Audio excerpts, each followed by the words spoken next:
মন্দ ঋণ অবলোপন বা রাইট অফের শর্ত আরও শিথিল করেছে কেন্দ্রীয় ব্যাংক। এখন থেকে খেলাপি ঋণের মধ্যে মন্দ ও ক্ষতিজনক হিসেবে শ্রেণীকৃত ঋণ আংশিকভাবে অবলোপন করতে পারবে ব্যাংকগুলো।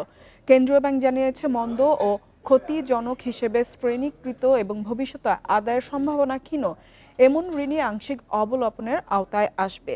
এক্ষেত্রে যোগ্য জামানত রয়েছে এমন অংশ আদায়যোগ্য হিসেবে গণ্য হবে, বাকিটুকু অবলোপন করা যাবে। প্রয়োজনে ব্যাংক চাইলে জামানতের বাজার মূল্য পুনর্মূল্যায়ন করতে পারবে। আংশিক অবলোপনের ক্ষেত্রে আসল ও সুদের মধ্যে প্রথমে আরোপিত সুদের অংশ অবলোপন করতে হবে। অনারোপিত সুদ আলাদাভাবে হিসাব করতে হবে। এর আগে গত মাসে মাত্র 10 দিনের নোটিশে অবলোপনের সুযোগ দেয় বাংলাদেশ ব্যাংক। ব্যাংক খাতের খেলাপি ঋণ কমানোর লক্ষ্যে কেন্দ্রীয় ব্যাংক সম্প্রতি এসব বিষয়ে ছাড় দিয়েছে।